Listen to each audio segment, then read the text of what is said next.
மதிய சாப்பாட்டுக்கு 2 வகை பொரியல் வச்சு சாப்பிட்டா தாங்க சாப்பிட்ட மாதிரியே இருக்கும். வாழைக்காய் பொரியல், சீனாரக்காய் பொரியல், சீனாரக்காய்க்கு இன்னொரு பேர் கொத்தவரங்காயின்னு கூட சொல்லுவாங்க. தட்டாம்பயிறு குழம்பு, நல்லா தட்டாம்பயிறு குழம்பு பார்த்திங்கன்னா முருங்கைக்காய் கத்திரிக்காயெலாம் போட்டு நல்லா திக்காக வச்சுருக்கோம். வாங்க எப்படி பண்ணலாங்கிறத பற்றி பார்க்கலாம். எண்ணெய் கொஞ்சமாக சேர்த்துட்டு ஒரு 1/4 ஸ்பூன் நிறையா சோம்பு, ஒரு 1/4 ஸ்பூன் நிறையா மிளகு, ஒரு 6-7 சின்ன வெங்காயம் சேர்த்து கொஞ்சமாக வதக்கிக்கலாம். ரொம்ப வதங்கன்னு அவசியம் கிடையாது. அது கூடயே ஒரு 10 பல்லு பூண்டு, ஒரு கை நிறையா தேங்காய், ஒரு சின்ன சைஸ் தக்காளி கட் பண்ணி வச்சுருக்கோம், அதையும் சேர்த்துக்கலாம். இதை நல்லா பார்த்தீங்கன்னா லைட்டாக வதங்கி வந்தால் போதும். எல்லாம் வதக்கிட்டு இதை ஒரு பேஸ்ட்டாக அரைச்சி தனியாக எடுத்து வச்சுக்கலாம். ஏன்னா நம்மளுக்கு இந்த பேஸ்ட்டு நல்லா பார்த்தீங்கன்னா கிரேவிக்கு ஒரு சூப்பரான ஒரு டேஸ்ட்டை கொடுக்கும். அதுவும் இல்லாமல் ஒரு திக்னஸ் கொடுக்கும் கிரேவிக்கு. அதனால தான் நம்ம வச்சுருக்கோம். ஆறுனதுக்கப்புறம் அரைச்சி எடுத்து வச்சுக்கலாம். இப்போ அதே பாத்திரத்தில் கொஞ்சமாக எண்ணெய் சேர்த்துக்கலாம். ஒரு 1/4 ஸ்பூன் கடுகு சேர்த்துக்கலாம். 1/4 ஸ்பூன் சீரகம், கை நிறையா கருவேப்பிலையை சேர்த்துட்டு நல்லா காரசாரமாக தட்டாம்பயிறு குழம்பு வேணும். அதுக்காண்டி நம்ம ஒரு 4 பச்சை மிளகாய், ஒரு பெரிய சைஸ் வெங்காயம் சேர்த்து நல்லா வதக்கிடலாம். வெங்காயம் இந்த இதுக்கு நல்லா வதங்கி வரணுங்க. நல்லா வதங்கி வந்தோடனே 2 மீடியம் சைஸில் தக்காளி கட் பண்ணி வச்சுருக்கோம். அப்புறம் தேவையான உப்பு எல்லாம் சேர்த்து நல்லா வதக்கிடலாம். தக்காளி நல்லா வதங்கி வரணுங்க. இப்போ இதுக்கு பார்த்தீங்கன்னா கத்திரிக்காய், ஒரு 2 கத்திரிக்காய், ஒரு 2 முருங்கைக்காய் கட் பண்ணி வச்சுருக்கோம், அதையும் சேர்த்துக்கலாம். ஏன்னா கத்திரிக்காயும் முருங்கைக்காவும் நல்லா தட்டாம்பயிறு குழம்புக்கு நல்லா டேஸ்ட்டை எடுத்து கொடுக்கும். அதனால தான் இதை நல்லா கலந்து விட்டுட்டு நல்லா கொஞ்சம் அந்த பச்சை வாசனையெல்லாம் போகட்டும். இப்போ நம்ம தேவையான மசாலா இதுக்கு சேர்த்துக்கலாம்.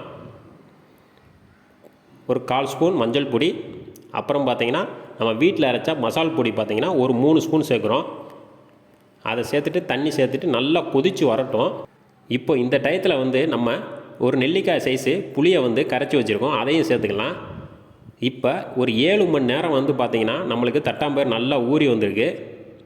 ஏன்னா நம்ம குக்கரெலாம் வச்சு எடுக்கலை. ஏன்னா 7 மணி நேரம் நல்லா ஊற வச்சாச்சு. நம்ம டைரெக்டாக அதில் சேர்த்து வேக வைக்க போகிறோம். இப்போ நம்மளுக்கு மசாலாவில் அப்படியே சேர்க்குறோம். சேர்த்து விட்டு நல்லா கலந்து விட்டுறலாம். ஒரு 20லேருந்து 25 நிமிஷம் அப்படியே மசாலாவோடு நல்லா வெந்து வந்துச்சுன்னா பார்த்தீங்கன்னா கிரேவியும் நம்மளுக்கு டேஸ்ட்டாக இருக்கும். நல்லா தட்டாம்பயிரெலாம் நல்லா கலந்து விட்டுட்டு இப்போ பார்த்தீங்கன்னா தட்டு போட்டு மூடி வச்சிடலாம். ஒரு 20லேருந்து 25 நிமிஷம் அப்படியே இருக்கும் சிம்மில் வச்சு. அதுக்கப்புறம் நம்ம திறந்து பார்க்குறோம். இந்த டயத்தில் தட்டாம்பயிரெலாம் நல்லா வெந்து வந்திருக்கும். நல்லா கலந்து விட்டுறலாம். கலந்து விட்டுட்டு இதுக்கு பார்த்திங்கன்னா நம்ம ஒரு பேஸ்ட் அரைச்சி வச்சுருக்கோம் பார்த்தீங்களா, அந்த பேஸ்ட் எடுத்து இந்த டயத்தில் நம்ம சேர்க்குறோம். சேர்த்துட்டு ஒரு 5 நிமிஷம் அதை நல்லா கலந்து விட்டுட்டு நம்ம அப்படியே விட்டுறலாம். பார்த்திங்கன்னா இந்த கிரேவி நல்லா திக்னஸாக வருங்க. சப்பாத்தி, பூரி, தோசை, அப்புறம் பழைய கஞ்சிக்கு நல்லா சைடிஷாக வச்சு இதை சாப்பிட்டோம்னா டேஸ்ட் அவ்வளோ சூப்பராக இருக்குங்க. அதுவும் இந்த தட்டாம்பயிறு நல்லா தொக்கு போல் வச்சு சாப்பிடும்போது டேஸ்ட்டே வேறு லெவலில் இருக்குங்க. பார்த்தீங்கன்னா நம்ம கலந்து விட்டு ஒரு 5 நிமிஷம் பார்த்தீங்கன்னா தட்டு போட்டு மூடி வைக்க போகிறோம். ஒரு 5 நிமிஷம் கழித்து நம்ம திறந்து பார்க்கலாம். நல்லா மசாலாலாம் மிக்ஸ் ஆகி வந்திருக்கு. இப்போ பாருங்கள் கிரேவி எவ்வளோ திக்னஸாக இருக்குது பாருங்கள். பார்த்தாலே தெரியும் எவ்வளோ சூப்பராக வந்திருக்குன்னு. பாருங்கள் வெங்காயம், தக்காளி எல்லாம் அப்படியே கரைஞ்சிருச்சு. கரைஞ்சி நம்மளுக்கு முருங்கைக்காய், கத்திரிக்காய் மட்டும்தான் தெரியுது. அந்த தட்டாம்பயிரோடு சேர்த்து சாப்பிடும் போது நல்லா காரசாரமாக இருக்குங்க. தட்டாம்பயிறு குழம்பு நம்மளுக்கு சூப்பராக ரெடி ஆயிடுச்சு. பார்த்தீங்கனாலே தெரியும் சூப்பராக திக்காக வந்திருக்கு கிரேவி. நம்ம இதுக்கு சைடிஷாக என்ன வைக்க போகிறோம்னா இப்போ சீனாரக்காய் பொரியல், அதாவது கொத்தவரங்காய் பொரியல்னு சொல்லுவோம். நம்ம சவுத் சைட்லாம், தமிழ்நாட்டிலேருந்து சவுத் சைடு பார்த்திங்கன்னா இதை நம்ம சீனாரக்காயின்னு தான் சொல்லுவோம். நீங்களும் இதை சீனாரக்காயின்னு தான் சொல்லுவீங்கன்னா கமெண்ட் பாக்ஸில் கமெண்ட் பண்ணுங்கள். இப்போது இந்த காயை நம்ம சின்ன சின்னதாக கட் பண்ணி வச்சுருக்கோம். ஏன்னா நம்ம பொரியல் பண்ண போகிறோம். அதுக்கு இந்த மாதிரி இருந்தால் தான் கரெக்டாக இருக்கும். வாங்க எப்படி பண்ணலாம் பார்க்கலாம். ஈஸியாக பண்ணி முடிச்சிடலாங்க. கொஞ்சமாக எண்ணெய் சேர்த்துட்டு கடுகு ஒரு 1/4 ஸ்பூன், கருவேப்பிலை ஒரு கை நிறையா எடுத்து சேர்த்துட்டு மீடியம் சைஸில் ஒரு பெரிய வெங்காயம் கட் பண்ணி வச்சுருக்கோம், அதையும் சேர்த்துக்கலாம். சேர்த்துட்டு நல்லா வதங்கி வரட்டும். இந்த பொரியல் ஈஸியாக செஞ்சு முடிச்சிடலாங்க. ரொம்பலாம் டைம் எடுக்காது. கரெக்டாக 10 நிமிஷம் தான். வெங்காயம் வதங்கி வரதுக்குள்ளே ஒரு கை நிறையா தேங்காய், ஒரு 6 பல்லு பூண்டு, ஒரு 4 பச்சை மிளகாய், கொஞ்சமாக கருவேப்பிலை சேர்த்துட்டு ஒரு 1/4 ஸ்பூன் சீரகம், ஒரு 1/4 ஸ்பூன் மஞ்சள் தூள் சேர்த்துட்டு நல்லா குறகுறன்னு அரைச்சி எடுத்து வச்சுக்கலாம். இது வாழைக்காய் பொரியலுக்கும் சேர்த்து தான் நம்ம அரைச்சி எடுத்துக்கிறோம். இப்போ வெங்காயம்லாம் நல்லா வதங்கி வந்துருச்சு. இந்த டயத்தில் நம்ம கொத்தவரங்காயை சேர்த்து நல்லா வதக்கிடலாம். அந்த காயோட பச்சை வாசனை போகிற அளவுக்கு நல்லா வதக்கணுங்க. அதுதான் நம்மளுக்கு வந்து ஒரு 2லேருந்து ஒரு 3 நிமிஷம் பிடிக்கும். அதை நல்லா அப்படியே மெதுவாக வதக்கி விடணும். அந்த பச்சை வாசனையெல்லாம் போனதுக்கப்புறம் நம்ம வந்து ஒரு 1/2 டம்ளர் தண்ணி சேர்த்தா போதும்.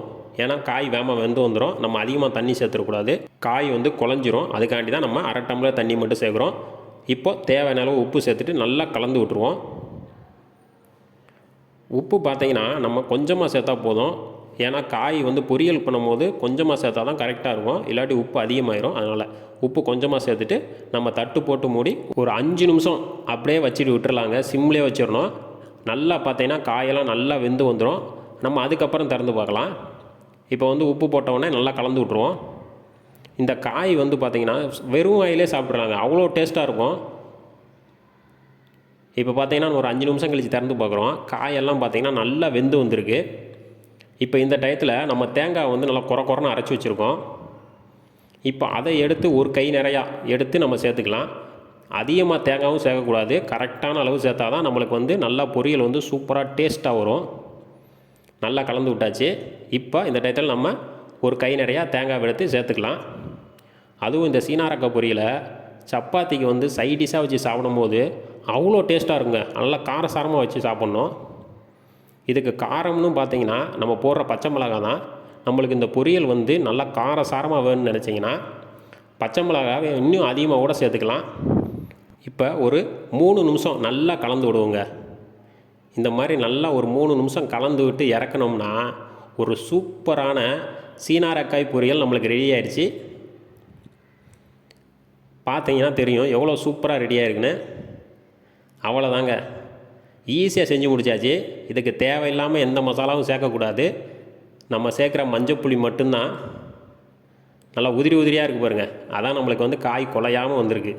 இந்த மாதிரி இருக்கணும். அதான் பார்த்தீங்கன்னா நல்லா எடுத்து சாப்பிட்றதுக்கும் அவ்வளோ சூப்பராக இருக்கும். இப்போ வாழைக்காய் பொரியல் செஞ்சிடலாம். 2 வாழைக்காய் எடுத்துருக்கோங்க. வாழைக்காய் பொரியலும் பார்த்தீங்கன்னா ஒரு 5 நிமிஷத்தில் செய்யக்கூடிய ஒரு ஈஸியான ஒரு சைடிஷுங்க இது. இந்த மாதிரி நம்ம தண்ணியில் போட்டு கொஞ்சமாக உப்பு, ஒரு 1/4 ஸ்பூன் மஞ்சள் தூள் சேர்த்து ஒரு 2 நிமிஷம் கொதித்து வந்தால் போதும். ரொம்ப நேரம் கொதித்து வரக்கூடாது, அப்புறம் காய் வந்து நம்மளுக்கு குழஞ்சி போயிடும். இந்த மாதிரி இந்த பக்குவத்தில் வந்தோடனே எடுத்து நம்ம வேறு தட்டுக்கு மாற்றி வச்சிடலாம். இப்போ ஒரு பாத்திரத்தில் எண்ணெய் சேர்த்துக்கலாம். கடுகு, கருவேப்பிலைங்க ஒரு 1/4 ஸ்பூன் சேர்த்துட்டு, கருவேப்பிலை ஒரு கை நிறையா சேர்த்துக்கலாம். ஒரு பெரிய வெங்காயம் கட் பண்ணி வச்சுருக்கோம், அதையும் சேர்த்துக்கலாம். நல்லா வதங்கி வரட்டுங்க. வெங்காயம் வதங்கி வர தான் இதுக்கு டைமு. வாழைக்காய் பொரியல் செய்கிறதும் ரொம்ப ஈஸிங்க. செய்ய தெரியாதவங்க கூட செஞ்சிடலாம், அவ்வளோ ஈஸியான ஒரு டிஷ்ஷு. வெங்காயம்லாம் நல்லா வதங்கி வந்தோடனே நம்ம வாழைக்காயை வந்து வேக வச்சு தனியாக எடுத்து வச்சுருந்தோம், அதையும் சேர்த்துக்கலாம். சேர்த்துட்டு நல்லா வெங்காயத்தோடு நல்லா மிக்ஸ் ஆகி வரட்டும். கொத்தவரங்காய் பொரியலுக்கு தேங்காய், பச்சை மிளகாய்லாம் சேர்த்து அரைச்சோம்ல, அது வாழைக்காய் பொரியலுக்கும் சேர்த்து தான் அரைச்சோம். பார்த்தீங்கன்னா இதுலேயும் கொஞ்சம் சேர்த்துக்கலாம். சேர்த்துட்டு நல்லா கலந்து விடுவோம். கலந்து விட்டு ஒரு 2லேருந்து ஒரு 3 நிமிஷம் நல்லா கலந்து விடணுங்க. கலந்து விட்டு அப்படியே நல்லா பெரட்டி விடணும். பெரட்டி விட்டு எடுத்தேன்னு நினச்சிங்க, சூப்பரான வாழைக்காய் பொரியல் நம்மளுக்கு ரெடி ஆயிடுச்சு. பார்த்தாலே தெரியும் எவ்வளோ சூப்பராக இருக்குது பாருங்கள். இந்த மாதிரி செஞ்சு கொடுத்தா வீட்டில் இருக்க சின்ன குழந்தைகள்லாம் அவ்வளோ விரும்பி சாப்பிடுவாங்க. பிடிச்சிருந்தால் லைக் பண்ணுங்கள், ஷேர் பண்ணுங்கள், சப்ஸ்கிரைப் பண்ணுங்கள் ஃப்ரெண்ட்ஸ்.